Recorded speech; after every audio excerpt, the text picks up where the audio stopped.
Hi, this is Jithesh Sathyan. WhatsApp number +91 96566118229. Today's talk is an overview to what will be discussed in the next few days in understanding Devi Mahatmyam. Devi Mahatmyam, Durga Saptashati or Chandipat is a story from Markandeya Purana. The story holds a lot of religious significance associated to festival Navaratri that is celebrated in India. The story has potential for several levels of decoding from Bhakti Yoga perspective, Karma Yoga perspective, Jnana Yoga perspective, Kundalini perspective, and many others. This level of depth in coverage to cater for the needs of different kinds of aspirants has made this story very popular and led to commentaries from many renowned scholars. To give a consistent philosophical interpretation, the view presented in scripture called Panchadashi, written by Swami Vidyaranya, is leveraged to explain the message in the story in these talks.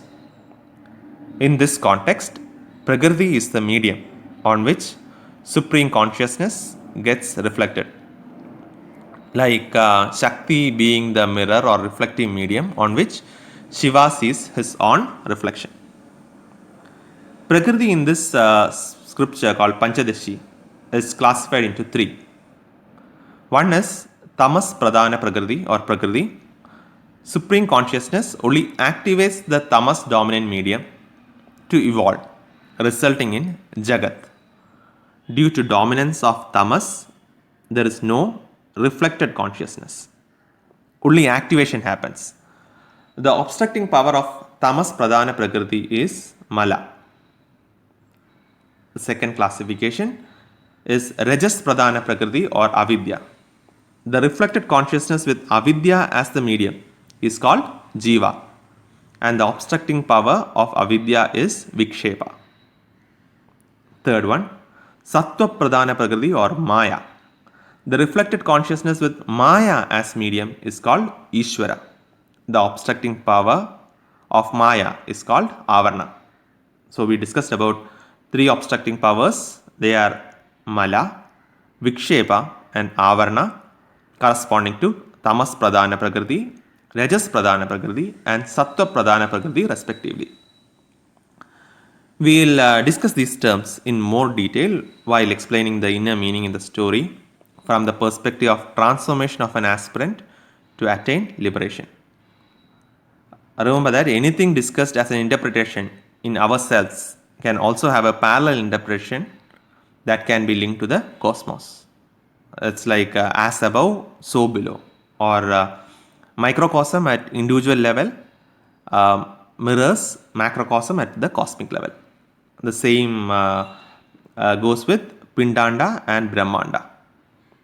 Hence, the microcosm based implementation adopted in this talk does not deny alternative interpretations in Vachyartha, direct word based meaning, or Lakshyartha, intended meaning, where the intended meaning or interpretation could be based on Mandrartha, the mantra verses in the Devi Mahatmyam, based on Tattvartha, based on Bhavartha, based on Rahasyarthas, and other interpretations given by Acharyas on Devi Mahatmyam.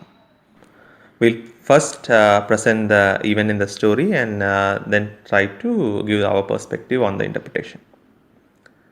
Story first.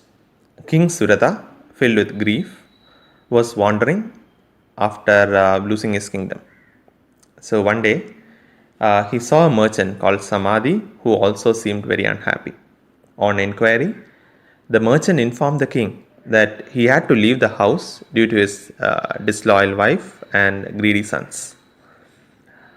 The king could not stop worrying about the welfare of his kingdom, and the merchant was worried about the welfare of his family that rejected him. To understand the cause of their attachment to things that brought them sorrow, Suratha and Samadhi decided to seek advice from a sage named Medhas. Now, let's present the perspective. The story starts with two characters, King Suratha and merchant Samadhi, both troubled by thoughts of what they have lost. Suratha in Sanskrit means a good chariot, and Samadhi means the blissful state in meditation. Chariot is used in many scriptures to symbolize the human body, which is the vehicle on which karma or experience is acquired. The message here, as we realize at the end of the story, is that spiritual practice or worship of goddess Parvati or Durga gives both bhukti or enjoyment, materialistic joy as in Suratha, and mukti, liberation, which is rightly coming out in the name Samadhi. The same message of goddess offering bhukti and mukti are also discussed in stories like that of goddess Lalita. So an aspirant who wants bhukti involving materialistic joy or enjoyment can receive it, and an aspirant who wants mukti can receive that as well. And if an aspirant wants both bhukti and mukti, then that is also possible with the spiritual practice associated to goddess Parvati, Chamundi or Durga, the main characters discussed in the story. With this context, we can understand that Suratha represents the aspiration for materialistic joy and Samadhi represents the aspiration for spiritual bliss. To understand the cause of their attachment to things that brought them sorrow, Suratha and Samadhi decide to seek advice from sage named Medhas. This term in Sanskrit is a term that means knowledge. Hence, the sage has been aptly named as the person who is going to advise an aspirant seeking bhukti and mukti or both on the knowledge that will help them achieve materialistic joy and liberation. So the king and the merchant went to the sage and explained their concern. They requested the sage to clarify why they were deluded, even when they were aware of it. The sage explained to them that the cause of this delusion is the illusion of goddess Mahamaya. According to the sage, the goddess created the whole universe, causes the bondage of materialistic existence, and when Mahamaya is pleased, she leads mankind to liberation. The king requested the sage to enlighten him with details of Mahamaya. The sage then narrated 3 stories of the goddess to educate the king and the merchant on the glory of the goddess. Okay. Now, my perspective. The sage explained to them that the cause of their delusion is the illusion of goddess Mahamaya. And according to the sage, the goddess created the whole universe. And she is the one who also creates bondage and also gives liberation. The meaning of these statements is explained in Srimad Bhagavatam, Cantos 3, where the energy of the Supreme is classified into 2, Yogamaya corresponding to the spiritual realm and Mahamaya corresponding to materialistic realm.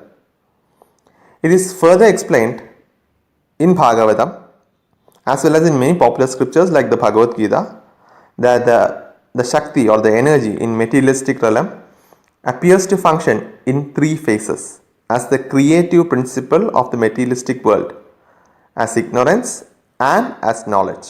So it has both ignorance and knowledge, being just 2 sides of the same coin. These 3 functions align with the statement from the sage on Mahamaya. She created the whole universe. This is the creative principle of the materialistic world. Causes the bondage of material existence, which corresponds to ignorance, and leads mankind to liberation, which is knowledge. Next, the sage narrates 3 stories of the goddess. The 3 stories relate to the 3 aspects of Prakriti, which we briefly mentioned as Sattva Pradhana Prakriti, Rajas Pradhana Prakriti and Tamas Pradhana Prakriti. It is to be noted that Prakriti cannot function alone, as it acts as a reflecting medium of pure consciousness. Prakriti has 3 qualities or gunas. They are Sattva, corresponding to knowledge, brightness and goodness. Rajas, characterized by action, change and movement. And finally Tamas, characterized by inertia, darkness and inactivity. Being a product of Prakriti, all creations of nature are said to have these three gunas in varying proportions. For example, a stone has more tamas with very little rajas and sattva. So, the stone cannot think and cannot move by itself. On the contrary, living things have higher rajas and sattva and are capable of moving and thinking. We'll discuss the three aspects of Prakriti to better understand the three stories in Devi Mahatmyam. To explain creation, Prakriti is classified into three.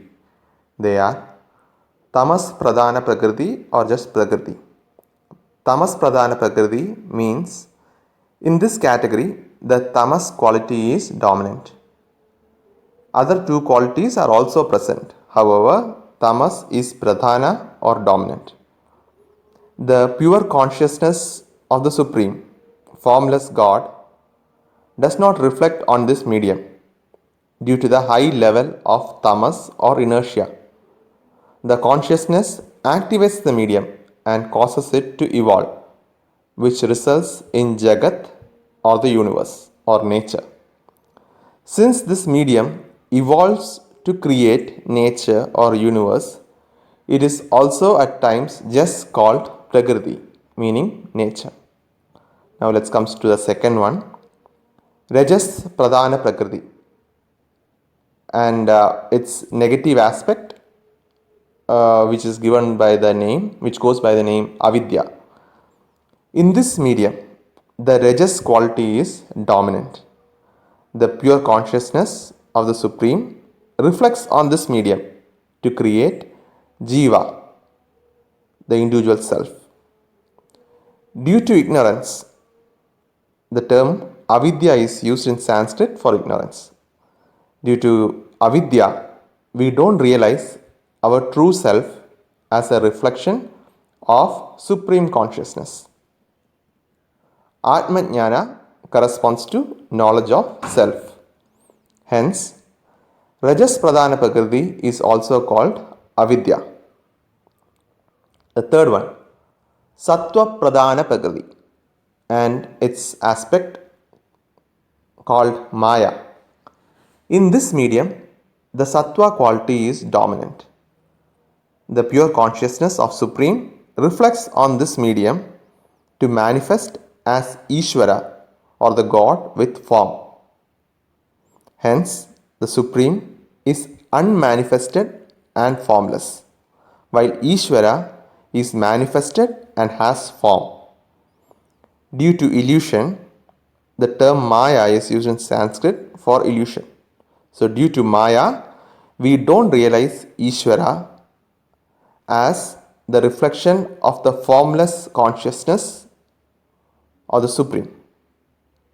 Maya also veils an aspirant from Brahmajnana or knowledge of Brahman or realization of Brahman, or from a non-dualistic perspective, Atma Brahma Aikya.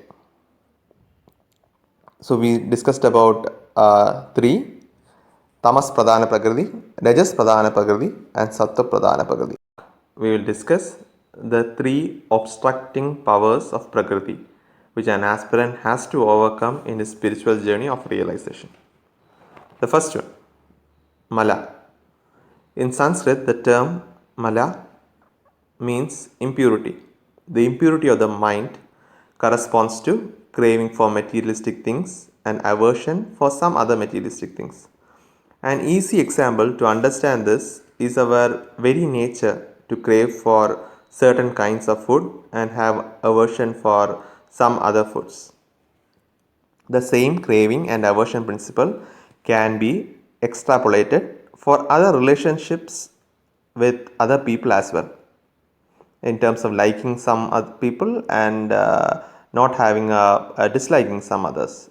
This impurity is associated to materialistic universe which is created by evolving Tamas Pradhana Prakriti. Hence, Mala is the obstructing power of Tamas Pradhana Prakriti and relates to craving or aversion for materialistic objects.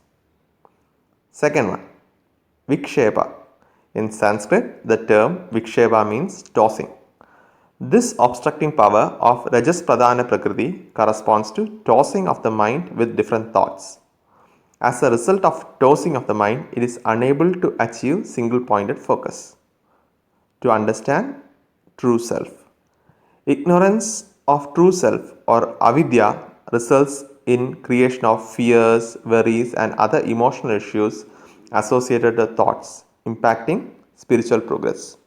So, for self-realization, the aspirant needs to overcome this obstructing power. Third one, Avarana. In Sanskrit, the term Avarana means a covering or veil. This is the obstructing power of Maya or Sattva Pradhana Prakriti. The delusion created by Maya creates the feeling of I and mine. For aspirants who have overcome Mala and Avidya, this is the stage where the aspirant gets siddhis or spiritual skills. Many spiritual gurus are believed to get caught in this stage of illusion where they are unable to rise above the ego of I and the praise and fame they get. The illusion covers the real and makes it hard to distinguish real everlasting from unreal current life. The final liberation or ultimate knowledge or immortality or the escape from the cycle of birth and death the aspirant wants to achieve is only obtained when this obstruction is also lifted. It is important to note that in the context of Jiva, many authors have considered Vikshepa and Avarana as two Shaktis of Avidya,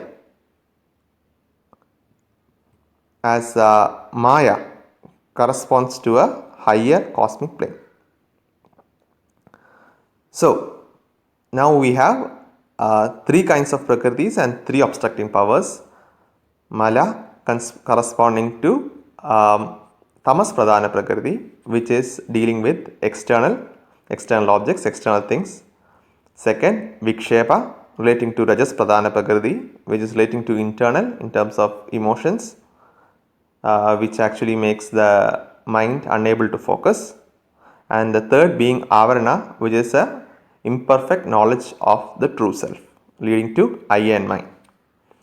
The three stories narrated by the sage presents the concept on how the worship of spiritual practice associated to the goddess will help an aspirant overcome these three obstructions that the aspirant will face. So, Prakriti has obstructing power as well as revealing power. We will discuss about Mala, Vikshepa and Avarana further relating to the mind in the spiritual realm and present a practical example so that you get a feel of these three obstructions in real life and can better follow the interpretation in the next few talks. Okay. For example, consider you are in a movie hall. Now, the movie screen in materialistic plane represents knowledge of supreme consciousness in the spiritual plane, or it represents Brahman in spiritual plane.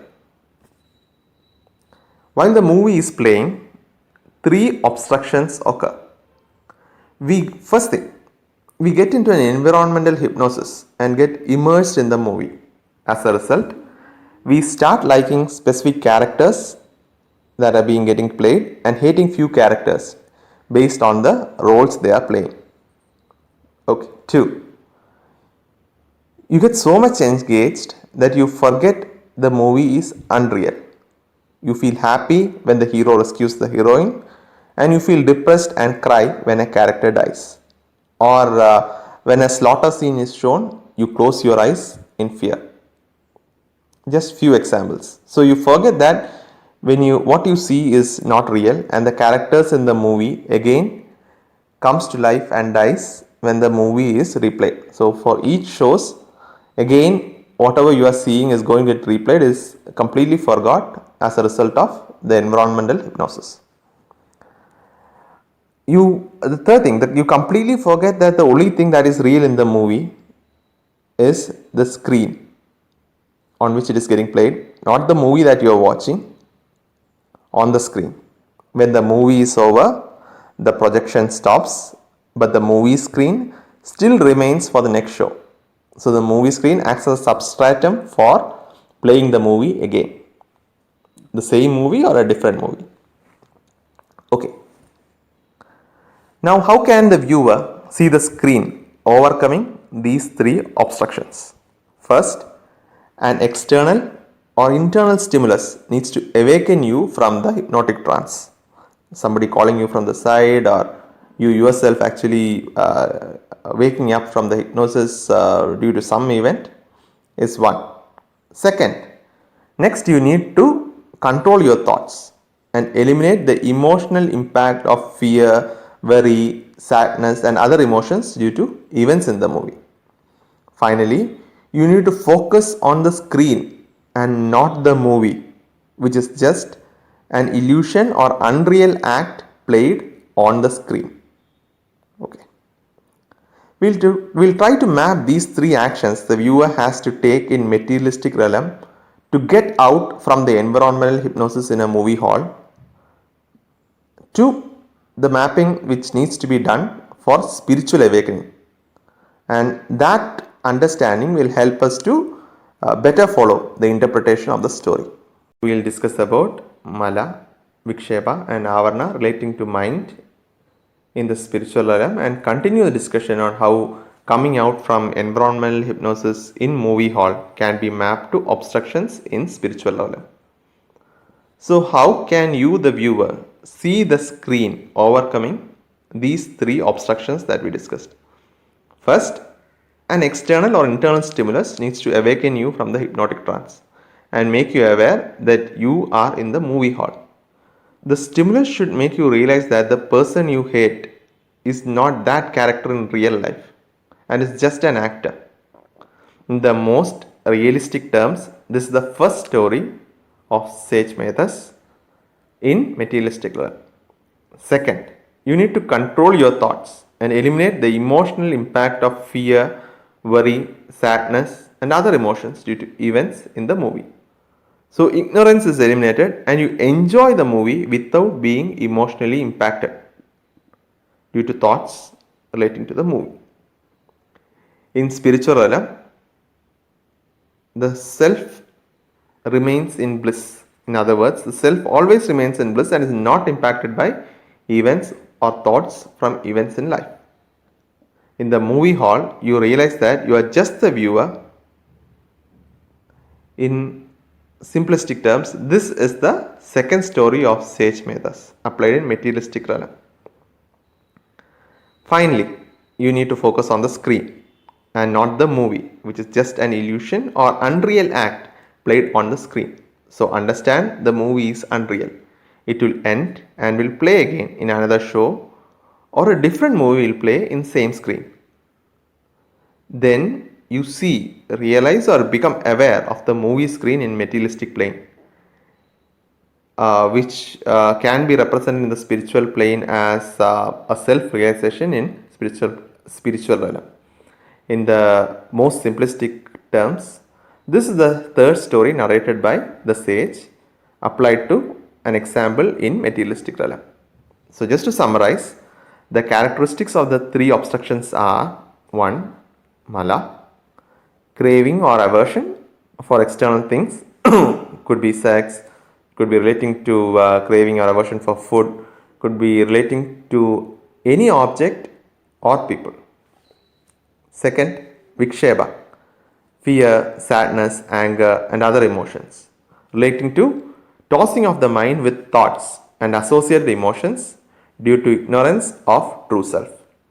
Third, Avarana, I am the most knowledgeable. I have the greatest wealth. This kingdom is mine. That kind of feelings. Sense of I and mine due to illusion. That I and what I have will exist forever. With this background, you will now be able to better follow the interpretation of the story in Devi Mahatmyam. Thanks for listening.